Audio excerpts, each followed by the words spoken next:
So welcome to Northern Powerhouses, our business success story series of interviews where we discuss with local business leaders their backgrounds, their successes and their challenges and what's really driving them forwards. And this afternoon, I'm delighted to have with us Caroline Cooper-Charles, who's the Chief Executive at Screen Yorkshire. So firstly, Caroline, thanks for spending a bit of time with us. And if you'd like to introduce yourself and Screen Yorkshire and tell us about the great things you do, that would be wonderful.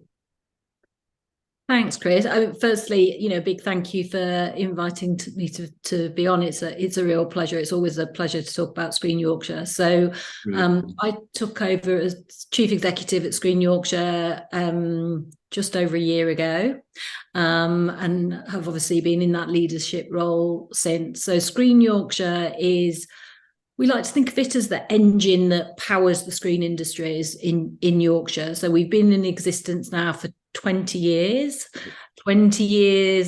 which have been quite a roller coaster. And I'm sure we can touch on that later in terms of the challenges that we've faced. But in terms of where we are now, I would say that we have kind of three main pillars of activity. So we have a content investment fund. So we invest in films, television series, some of which you may have seen. I'm sure one of our most recent TV series is All Creatures Great and Small, which is obviously a complete celebration of everything Yorkshire. In terms of recent film releases, The Duke with Jim Broadbent and Helen Mirren, Ali and Ava, which is sort of, I guess, a bit of a love song to Bradford. So, we love all of these titles that really kind of put Yorkshire on the map, not only in terms of the UK, but also internationally, because, these wonderful images of Yorkshire are being streamed into millions and millions and millions of households across the globe. So it's fantastic to have a part of that in terms of our investment. So that's one of the key bits of our business, and we've been running that content investment fund for the past 10 years. So that's kind of leveraged a lot of, I think the last estimate was £250 million worth of spend into our local economy. So that's out of a original investment of 40 million. So we've done quite well with that. Yes, wonderful. And then the second key area of activity is obviously if you have all this production coming to the region, it's really important that you have a workforce to support it. Yes.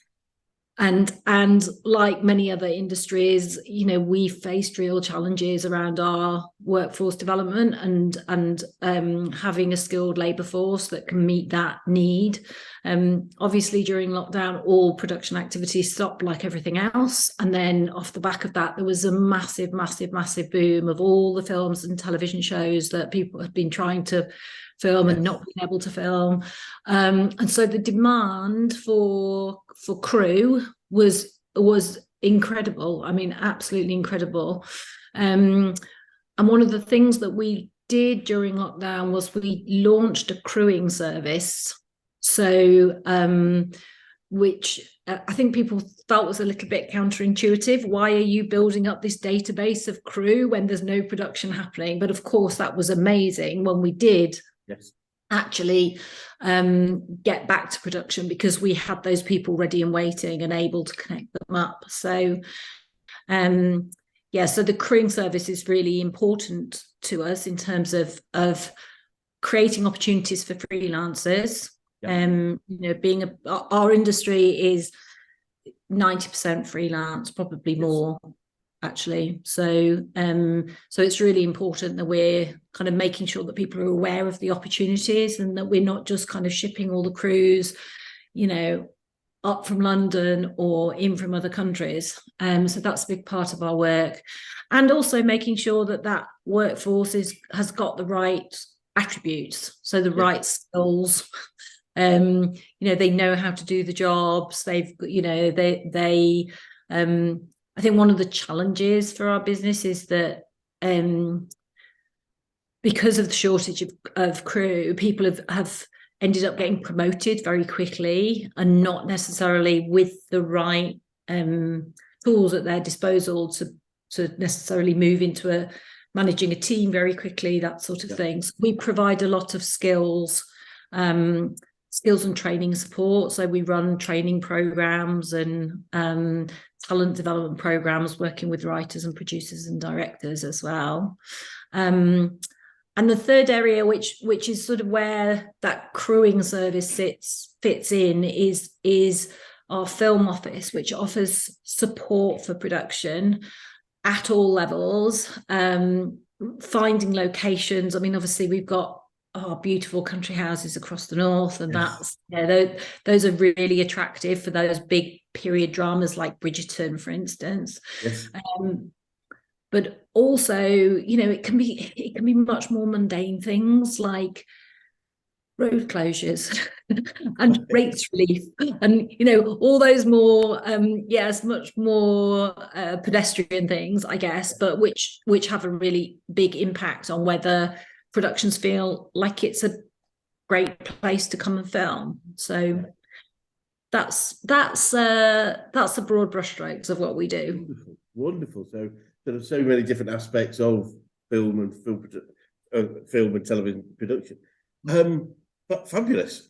I mean, maybe if we start also just understand a little bit more about your background, how you got into business and why this particular one fit for you.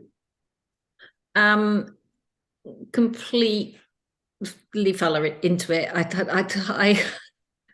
I always say to people, I've really never had a career plan other than that seems like a good opportunity. Let's go for it.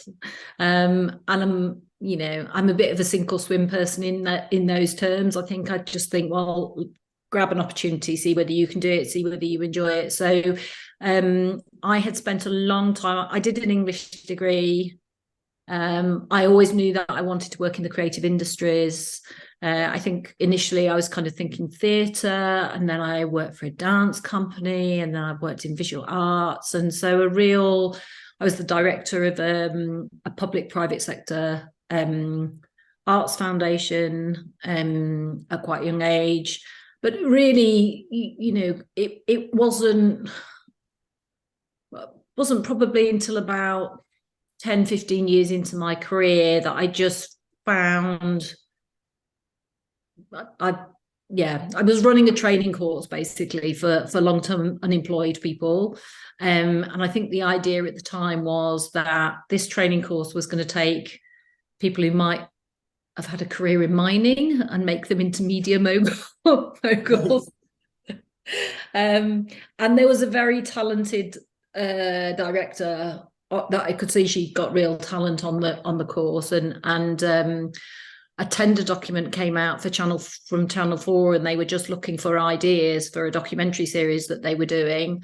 And so I said to this director, I've never actually produced, but I kind of think I sort of understand what the job is. So maybe we could put in an idea. And we did, and we got a commission, which I was so naive at the time because I just thought, oh, that's the way it works. You get a tender document, you put in an idea, and someone gives you the money to make something.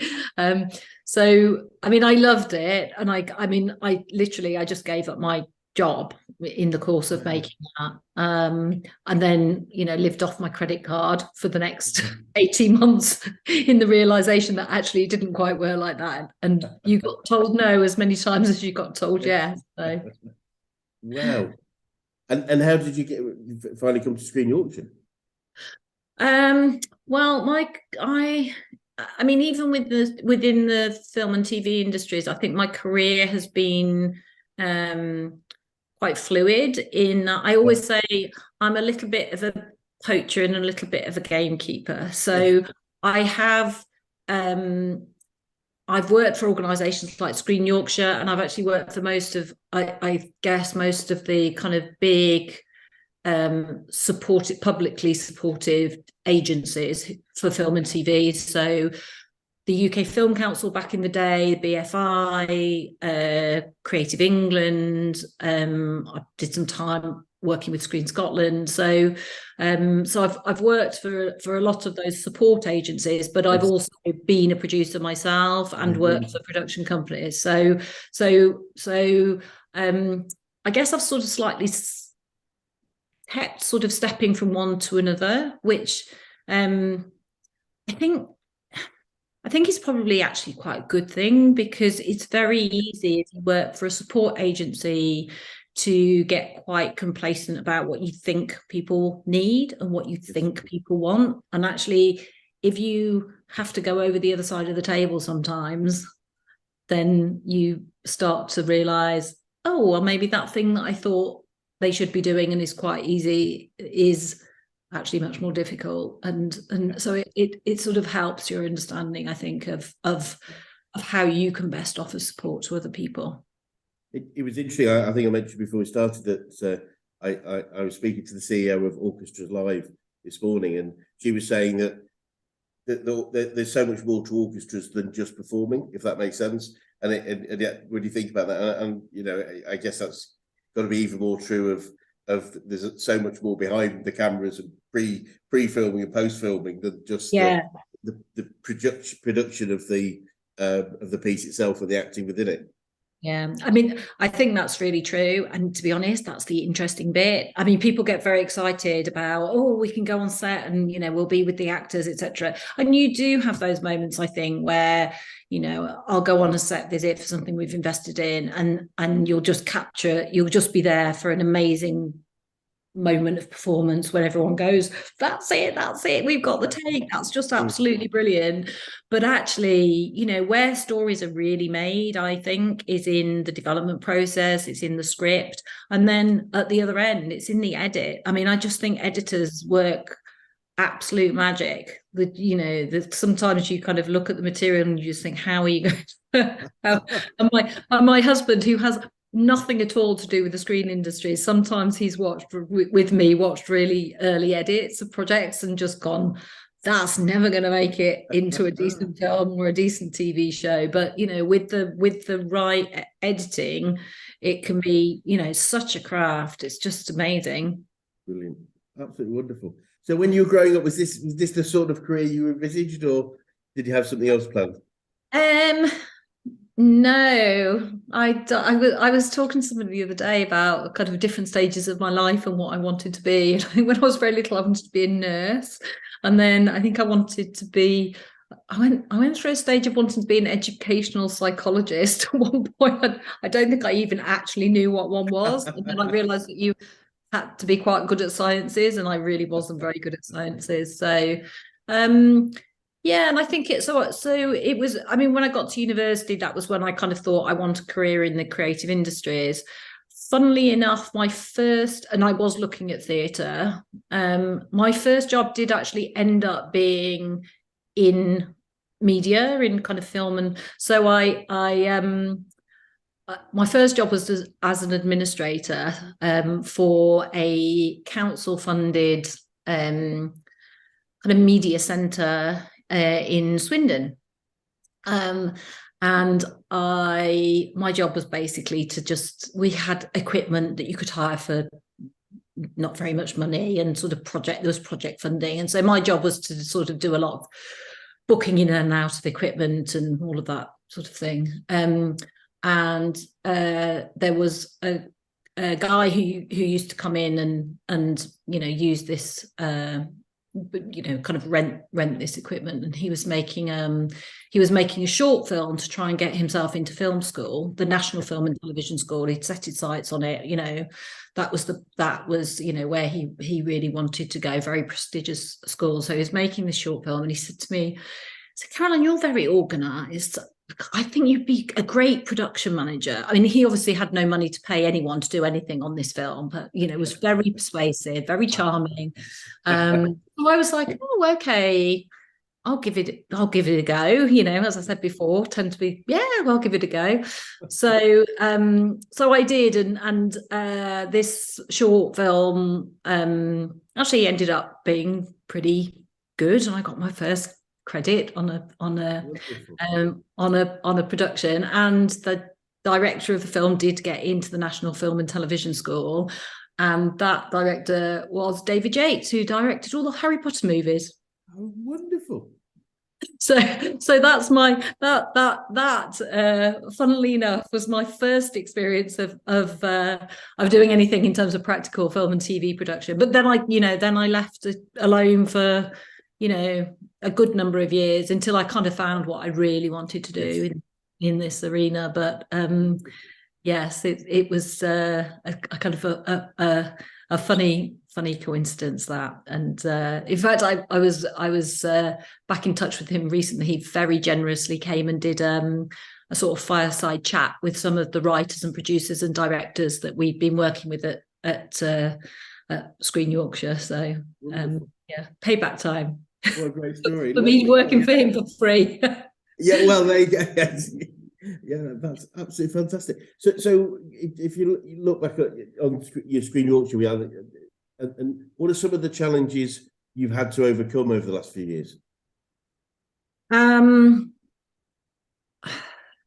think I can talk about the challenges for the organisation, because I think the challenges for the organisation have most of the really major ones were before my time.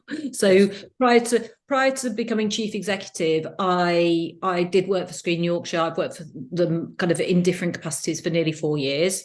Yep. And I joined the organisation, I think, at a time when actually it had after many years of not having much public support at all, it was really garnering quite a lot of attention and public support. Yes. So the company was originally set up as one of a network of regional screen agencies. This was 20 years ago. And that network of regional screen agencies, and there were 9 of them, had a huge amount of public support and sort of did everything really. So archive, exhibition, development, production, business support, skills and training, content investment. So the whole piece. And then basically the government got rid of the UK Film Council and got rid of and as a consequence, all of the funding to all of those screen agencies was withdrawn. Not quite overnight, but pretty much. Right. And so Screen Yorkshire went from being a company of about 30 staff down to about 4. Right. Goodness. And the thing that actually saved the company really was that we had managed to secure some European investment via the Regional Development Agency. Yep.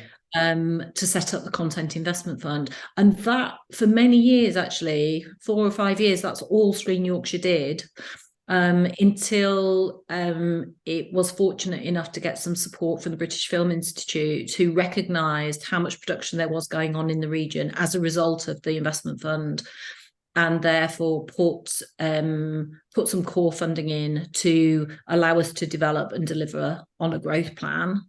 And really, that's what we've been doing for the last 4 years. So a lot of the things that I talked about, like the film office support, the crewing service, the skills and training, that's all been work that has been added to our portfolio in the last kind of 3 years, really, 3 to 4 years. Wow. So, which is brilliant. But, that funding has now come to an end.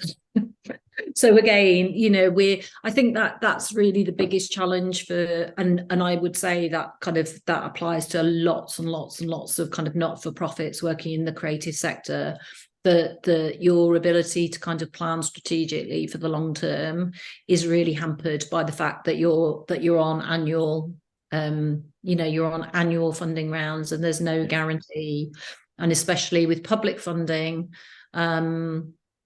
And it's not all public funding, we're a sort of public-private sort of model. We get public funding for projects.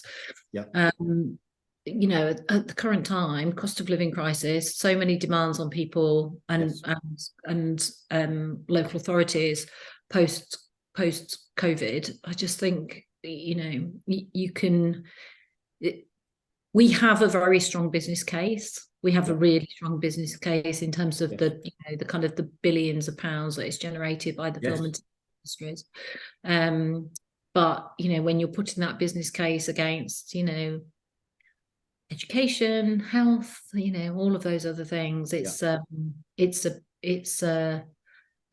quite a hard corner to fight. Yes, I can imagine. But what's interesting, I guess, is it's almost like a cash flow issue, isn't it? Because you from what you said, you actually return, you give a return on that investment in the lots of funds. It's but I guess, as you rightly say, if money is short, there are other areas that may be considered more priority than you. Yeah, that must be difficult, as you say, going from year to year, because as you say, if things will change so rapidly, if that's the case. What would you say, Carolyn, are the most important things you've learned about business and growing organisations? It's just all about people. It's all about people. I mean, you know, and I'm sure that's the same for. I'm sure that's the same for every business. You know, it's all about I mean, I just have such a brilliant, dedicated team who you know, who all go above and beyond. And so it's just about getting the right people. And that, you know, that can take time, and sometimes it can take time that you don't have, because you have to deliver something quickly.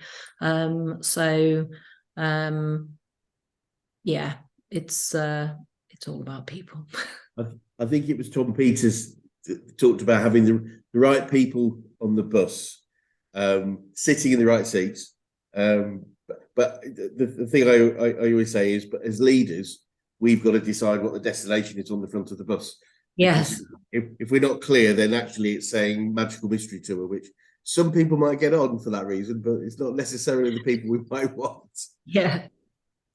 And Carol, we're probably we're a business coaching organisation, so we work with, we coach business leaders. I'm keen to know who the best coaches you've worked with, whether that's business, sport, or life in general. I mean, I think I've been very fortunate in that I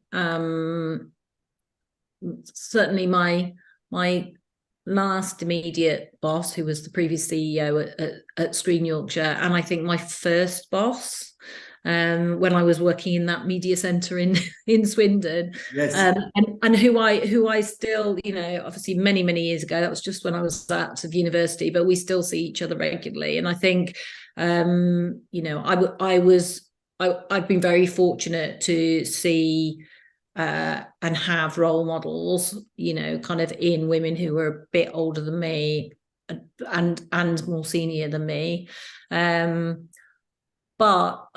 I don't think it's always about, I mean, I also really love surrounding myself with people who are a lot younger than me and junior than me, in terms of actually what you learn from people. You don't always learn from people with more experience. You can learn from you know, from people who are coming to things new and have new approaches, so I mean, I have had formal coaching, but it's probably been more when I've been going back to what I was saying about the sort of poacher gamekeeper thing. It's probably more when I've been looking at potentially making a bit of a career change, or so less so within business, other than, you know, quite specific things about kind of, you know, media awareness and unconscious bias training, and so specific training like that. But no, absolutely good. And have you? I like to collect quotes and sayings. Are there any particular quotes or sayings that you catch yourself using on a regular basis?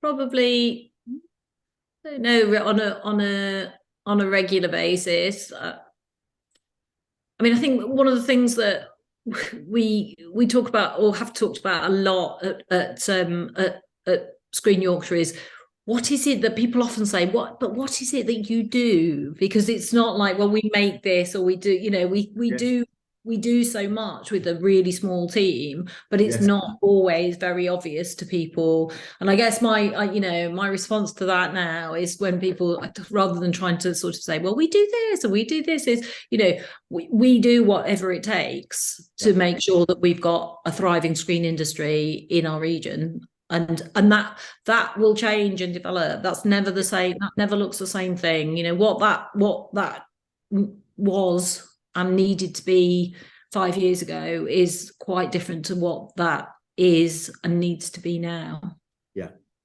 That makes a lot of sense. And Caroline, what would you say you've learned about yourself through your career? Blimey. I would say that I've learned that you don't have to be good at everything. And it's all right to not be good at everything, because I'm certainly not. But I think when I was younger, I was definitely a kind of, you kind of need to know it. You need to know everything, and then and I think actually working in production, film and TV production, I think the roles are so specialist. I couldn't possibly know how to operate a camera and the sound equipment and do the production design, and so you kind of it's a if you have a tendency to maybe be a bit of a control freak or find it hard to delegate, which I think is kind of a sort of probably a sort of, certainly earlier in my career, was a bit of a natural tendency to make. I think you can't work in production and forget that, because what are you going to do if you don't have the right person, who knows how to, be a boom operator? I'm not stepping in to do that, because I'm never going to have those appropriate skills. So, brilliant. Yeah. And looking sort of forward a little bit, what does the future look like for Screen Yorkshire, and what challenges do you think you might face, if any? So I've got some quite specific ideas around this, really, because when we talk about what challenges Screen Yorkshire faces, it's really what challenges do the industry face, because we're a support organisation. So we might have our own particular challenges, but it's more. So I think what we have been brilliant at, and what we have really delivered over the last 5 years, in terms of supporting our sector, is, we've attracted production to the region. We've developed a really fantastic environment in which people can come and produce films. What I think we need to guard against is that we don't become like a production services support system, so that we need to kind of look at how we keep that value in our region, because you can have a Harry Potter movie, or a series of Bridgerton, or whatever, come films in the region, creates, it's great for GVA, great for inward investment, great for employment, but actually the real value is going out. And I think that that's sort of happening within our industries, kind of UK wide as well. A lot of people who are coming to take advantage of the fact that we have brilliant technicians. We are some of the best storytellers in the world in terms of, our script writers and our producers and our directors. But, if that is just being used to support IP that is essentially owned elsewhere, then it's not really kind of building resilience in the future, because if all those people go away, what are we left with? Yes. So that I think is my big focus, in terms of, I think we had our growth plan, we had specific things that we wanted to achieve through that, and I think we've achieved them really well, but there always has to be a kind of a what next, and that's what I feel really passionate about, is how we can make sure that the value of seeing Yorkshire and the North on screen is retained in the North of England, and enjoyed by international audiences, but the benefit stays with us in terms of the actual ownership. No, that makes perfect sense. And a more general question: what would you say to anyone that was thinking of going into business right now?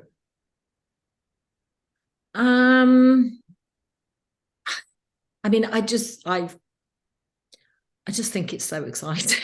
I mean, there's nothing better. I mean, I know, you know, I have 2 20-year-olds, you know, and I, you know, if they wanted to, I would really, and I think one of them, you know, I think one of them works with my husband, so probably will take over that business because he runs his own business. But, you know, in terms of my daughter, I can see, you know, that she has that kind of, that entrepreneurial, you know, kind of spirit. And I just think that's great. I mean, you have to work. The one thing that I would say is you have to work really, really, really, really, really hard. And I don't think you would speak to any business owner who wouldn't say that. You know, or any, you know, I don't own Screen Yorkshire, but any business leader who wouldn't say it's fantastic, but there are sacrifices, and you just have to go. So it's not for everybody. You just have to go into it with your eyes open. But I think it's kind of, I don't know, I think you spot that twinkle in people. Yes. And finally, what would be the best advice you would give an 18-year-old you if you were able to go back in time and do so? An 18-year-old me, I would probably say, don't be scared to ask where you don't know things, or don't be scared to ask for help, partly because I actually know, you know, how flattering I find that personally now when people come to me and say, you know, I'm thinking about this, can I get your opinion on it? Or I'm just really not sure about this, can you tell me? You know, it's just a really nice feeling to be able to kind of give back, and actually really flattering that somebody thinks that you are the person who knows that. You do obviously get the occasion when people come and ask you those questions, you think, I don't know, don't ask me.